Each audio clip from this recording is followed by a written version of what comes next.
Hello and welcome. Thank you for joining me. This is Donna. I'm going to do a little flip through some of those ring bound journals. I have 4 here. One that the cover is not finished, so I'm going to show you how to make that cover. I want to open this one up though. I have been saving all these vintage notions and period pieces, and so first I used a seam binding and I wrinkled it up, and I used gloves. So I wanted to use the stuff that I'm cleaning out, and I want to show you this because we're going to make one. And I just layered tulle and laces and scraps and these gloves and did some, a fancy stitch on the machine. And this, we'll just go through this one. This has all the button embellishments and things like that. And that is an old postcard. And I made a pocket out of this lace. So this is very much like what we did in the smaller one over here yesterday. The ring bound. This is a pin with buttons, and then all these different laces to flip through. And she's stationary. And he did some collage work back here. If there's a glare, I apologize. This young gentleman is on a card that had, there was nothing on the back. So I made it a flip and made a tuck spot with some vintage music sheets. Same over here, this gentleman, and September 5th, 1922. I wonder if she had a date, I can't remember. Oh, she did, 1919. And on the other side of that card is this lovely. Now, I wanted to make a correction. When we were working yesterday, that was not a cabinet card. That was a Tim Holtz found relative, just like this is. And this is also a Tim Holtz frame. And then I had some vintage jewelry and just did a collection there. This is, sorry about the glare. This is a fern from one of my flower arrangements. And when the flowers died, I just saved that, and I just used some cellophane. It's a little janky, but I'm good with it. And then the Botanical Society printouts. Oh, yeah, I'm gonna try to remember that and link that below, where I got those on that page. And there's some little photo corners on each side.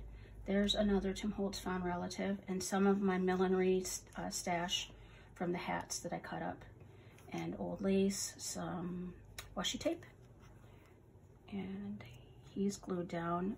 I have this wonderful gray paper, vintage. 1891 was on the back of that card, but there was nothing else, so I cut this part off. And there is a window for a card, a tuck spot. And just an old picture of these women at the market. It must have been a travel photo.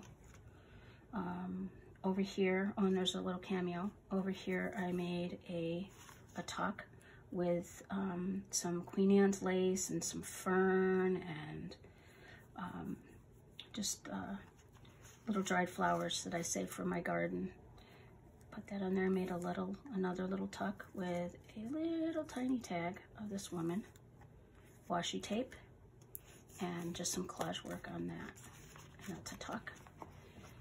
And over here we have another flip up with a lace, a woman with a baby, and another Tim Holtz frame, another tuck, and a photograph of a couple in a park.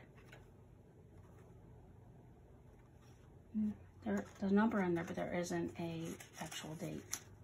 Okay, we'll just put that aside. And we'll go over to, sorry, this one that has, that's a pin, a Tim Holtz pin, and lots of embellishments here. And this photo, and one of my bows. I'll flip that over, and I'm particularly fond of this page. So we have another one of those pins, a Tim Holtz pin, and a flip, collage, January 1922. Look at these little boys. They are so beautiful. And this is, I cut and miter cut it, and it is from an old photo album. I have this velvet covered photo album from the early 1900s, and the photos in it are spectacular, but just the frames around them are really nice too. So I just thought I would do a little charm there. Okay, so that's that, and we would put it back on here, put it here, and tie that up. I kind of like it when the fingers go up like that in between. Yeah, and you can, you know, fuss with it any way you want there. And that creates a soft cover for your ring-bound journal. Okay, so I'll put that aside. So let's go back over to the one we were working on yesterday. This is not sewn, so I want to show you how I put this together. So what we're going to do is lay it out. So I have my seam binding, which I twisted. Let's get the book out and I'll show you step by step. And here we are. That's another page, but here's the page that we were working on yesterday, and I finished it off by doing this pocket and an old postcard, and I put these this card on it. See, it didn't have much on the back, so it was okay to cover it. Okay, let's put that aside. So this is what I started with. Let's start from the beginning. Seam binding, all wadded up, and I am just twisting it, okay, because when I sew it, I want it to not be perfectly straight. So that's what I laid down first. Next, I cut a piece of lace, and I kept taking this back over. Excuse me. Wonderful cards. A friend made these for me, and they are just wonderful. She's so creative. I loved them. So anyways, back to here. So I laid that out, and I know that's going to come like that. So that's how I measured, just to see where I wanted the lace to fall.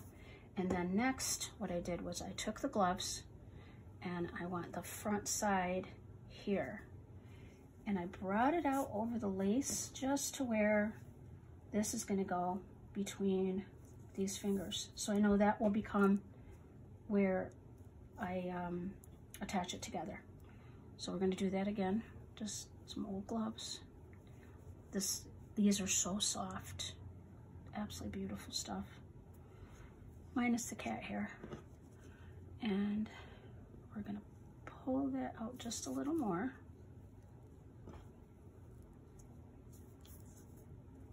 And let's take a look at what it looks like. I'm going to put those down like that. I'm going to come here. I'm going to pick this all up. And if we kind of fold it like where these will tie, because I'm going to sew right to the fingers, to the edge of the fingers, we know that that's going to work right there. Okay, so what I'll do is I will go to the sewing machine and sew that